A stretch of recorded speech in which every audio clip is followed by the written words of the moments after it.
Alors, l'hypoxie, qu'est-ce qu'exactement l'hypoxie? En fait, c'est tout simplement une moins bonne oxygénation du corps, hein, qui est liée au départ à une moins bonne capacité du sang à transporter l'oxygène, et ensuite à oxygéner nos cellules, et ensuite c'est tous nos tissus qui sont moins oxygénés. Voilà.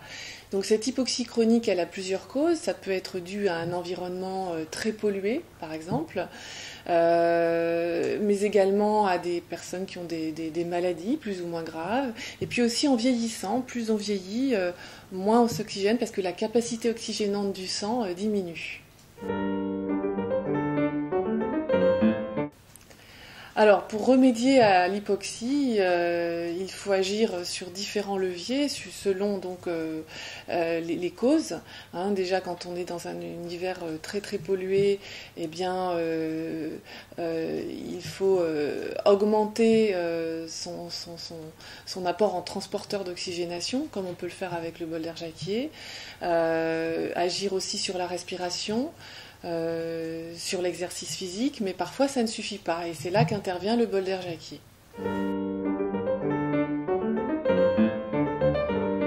Alors, j'ai connu le bol d'air Jacquier à la fin de mes études de naturopathie, en l'essayant tout simplement sur un salon bio, et en réalisant et en constatant les effets sur moi, j'ai été absolument épatée.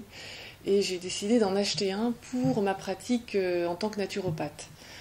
Et là, j'ai vu les effets sur mes patients et j'ai décidé d'écrire un livre dessus parce que je trouvais pendant mes études de naturopathie à l'époque, donc il y a plus de 15 ans, on nous en avait quand même très peu parlé. Voilà.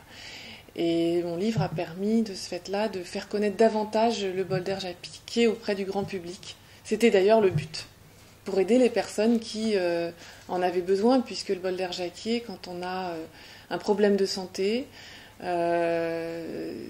souvent c'est vraiment c'est un procédé qui permet en tout cas de casser un cercle vicieux, de retrouver de l'énergie pour pouvoir ensuite soit retrouver la santé parce que c'est vraiment très performant, ou après agir avec d'autres méthodes concomitantes.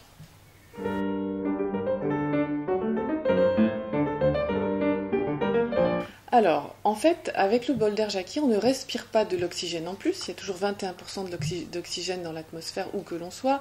On respire, surtout à une altitude donnée, on respire un transporteur d'oxygénation. Ce transporteur d'oxygénation, il est issu de l'huile essentielle de résine de pin, le Pinus pinaster.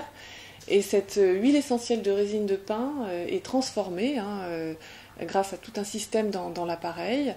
Et donc, on respire une molécule d'alpha-pinène qui est peroxydée et qui est donc compatible avec l'hémoglobine du globule rouge au niveau moléculaire, au niveau structure moléculaire. Et cette molécule d'alpha-pinène, donc, étant fixée sur l'hémoglobine, permet de libérer dans la cellule un oxygène plus actif. Et donc, en fait, le bol d'air Jacquier, c'est vraiment ça. L'idée, c'est d'avoir un transporteur d'oxygène au lieu de respirer des molécules d'O2 en plus, qui, elles, sont oxydantes à la longue. C'est ce que l'on voit avec les bonbonnes à oxygène, les gens qui ont besoin d'être supplémentés en oxygène. Ils respirent de l'oxygène pur, et ça, c'est oxydant à la longue. Alors que là, on respecte, si vous voulez, la physiologie de l'organisme, et on favorise juste un meilleur transport de l'oxygène jusque dans la cellule.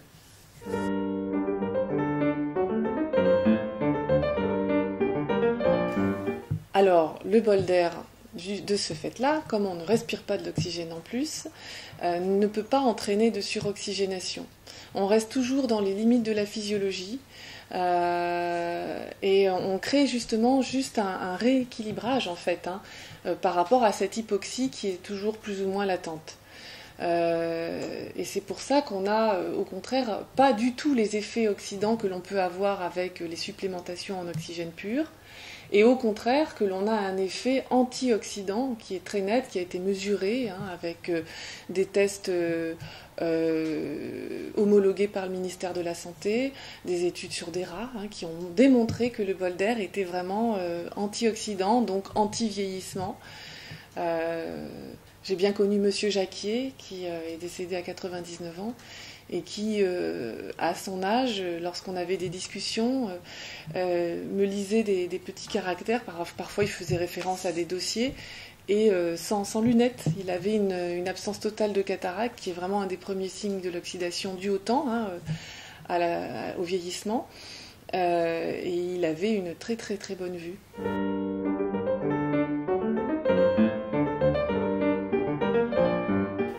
Alors, on compare parfois malheureusement le bol d'air Jacquier à un diffuseur d'huiles essentielles. On se rend bien compte quand même, rien que par la taille de la machine, que c'est quand même déjà différent. Pourquoi ? Parce que à l'intérieur du corps de la machine, là sous les deux, surtout sous donc les deux petites bonbonnes où sont l'huile essentielle de résine de pin, il y a tout un système qui va permettre de transformer moléculairement justement ces molécules d'alpha-pinène pour qu'elles soient assimilables par l'organisme. Donc il y a notamment 2 arcs électriques et une résistance chauffante. Ces arcs électriques vont agir un petit peu comme on le ferait dans la nature avec les aiguilles de pin sous l'effet du vent, donc du Pinus pinaster. Il faut imaginer une forêt de pin, Pinus pinaster, qui sous l'effet du vent se frottent entre elles et libèrent dans la cellule, dans l'atmosphère des molécules d'alpha-pinène qui sont un peu électrisées. Donc c'est ce que font les arcs électriques. Et ensuite, ces molécules d'alpha-pinène sont chauffées par les rayons du soleil, et c'est ce que fait la résistance chauffante. On recrée encore, en fait, un petit peu l'effet des sanatoriums qui étaient dans des forêts de pins en altitude très ensoleillée. Et on avait remarqué que les gens récupéraient beaucoup mieux, étaient mieux oxygénés. Voilà, ça recrée un petit peu l'effet d'un sanatorium en concentré, le bol d'air Jacquier. Donc ça n'a rien à voir avec un diffuseur d'huiles essentielles qui, lui, va juste diffuser des micro-gouttelettes d'huile essentielle dans l'atmosphère, mais qui n'ont pas été transformées au niveau biochimie et qui ne sont pas du tout assimilables et compatibles avec le flux sanguin.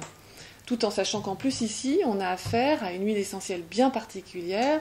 C'est l'huile essentielle de résine de pin issue du Pinus pinaster, qui ne contient pas de molécules allergisantes, et rien d'autre. Ce n'est que cette huile essentielle-là, qu'on appelle aussi essence de térébenthine, mais parfois ce mot peut faire peur. Donc on la nomme huile essentielle de résine de pin issue du Pinus pinaster.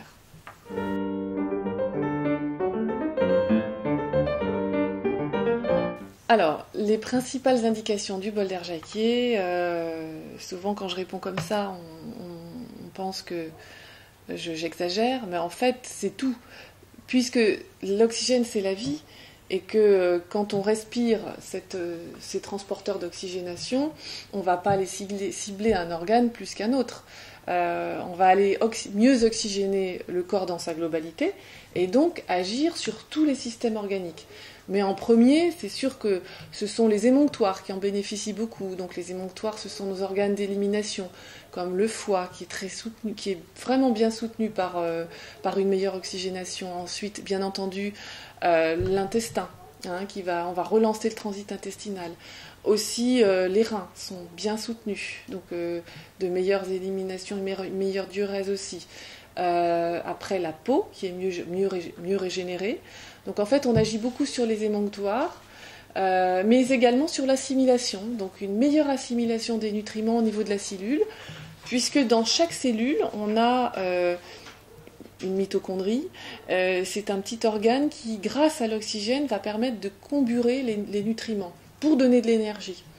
Donc les nutriments étant mieux, grâce au glucose, utilisés, on va aussi permettre une meilleure régulation du poids, ça on l'a constaté, et de meilleurs échanges, de meilleures éliminations, meilleure assimilation, meilleure utilisation des nutriments, meilleures éliminations. On agit vraiment sur tous les systèmes aussi glandulaires. L'oxygène, c'est la vie, c'est notre première nourriture avant l'alimentation. Donc on agit sur l'organisme dans sa globalité, et après ça se répercute sur toutes les pathologies, une amélioration au niveau de toutes les pathologies. Voilà. Voilà, il n'y a pas plus d'indications par rapport à une pathologie très lourde ou quelque chose de plus léger. On agit vraiment sur toutes les pathologies.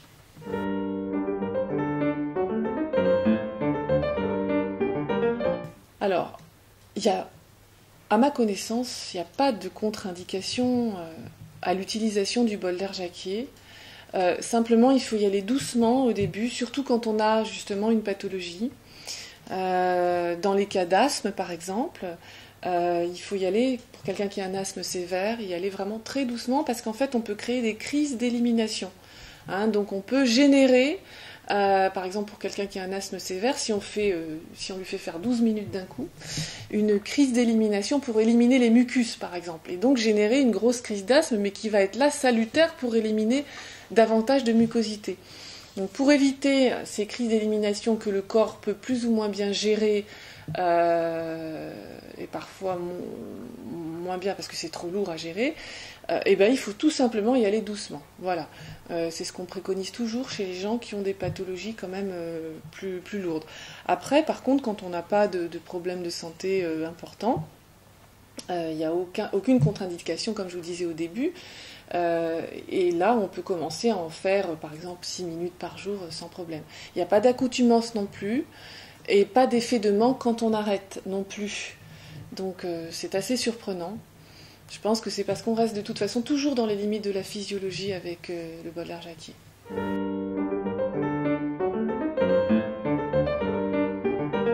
Alors moi, j'utilise le bol d'air Jacquier depuis plusieurs années. Je l'utilise quasiment quotidiennement.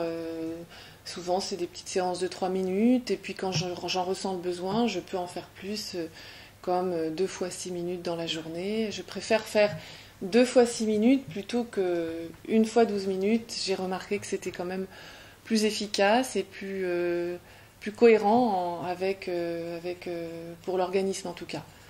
Donc oui, je l'utilise. Ça me permet d'avoir plus d'énergie et de ce fait-là de pouvoir être encore plus active pour moi dans la journée et d'accomplir beaucoup de tâches que j'ai à faire tous les jours.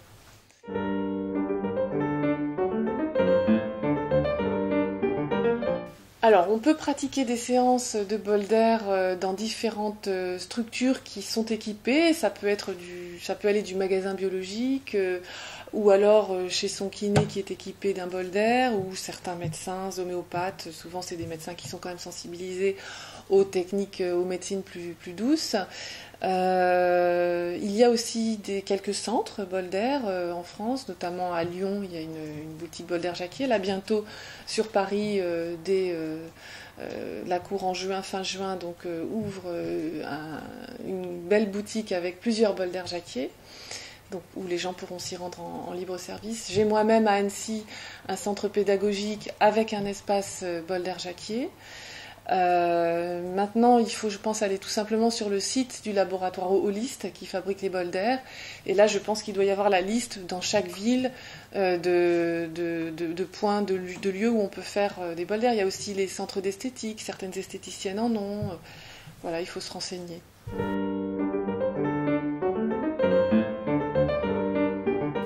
Alors, j'ai écrit mon livre « Respirer la santé grâce au bol d'air Jacquier » à la fin de mes études de naturopathie. Parce que j'ai trouvé que cette merveilleuse invention n'était pas assez connue. Et ce qui m'a mue, c'était vraiment l'envie que justement ce soit plus connu pour aider des personnes souffrantes, ayant des pathologies plus ou moins lourdes, parce que je savais que ça pouvait vraiment, vraiment les aider. Donc mon objectif c'était ça, c'était qu'il soit plus connu pour que davantage de gens en souffrance puissent rencontrer cette méthode et être aidés. Et grâce à cette motivation, le livre a vu le jour et a permis de déjà le faire davantage connaître auprès du grand public. Parce que M. Jacquier avait écrit 2 livres qui étaient trop techniques, trop scientifiques.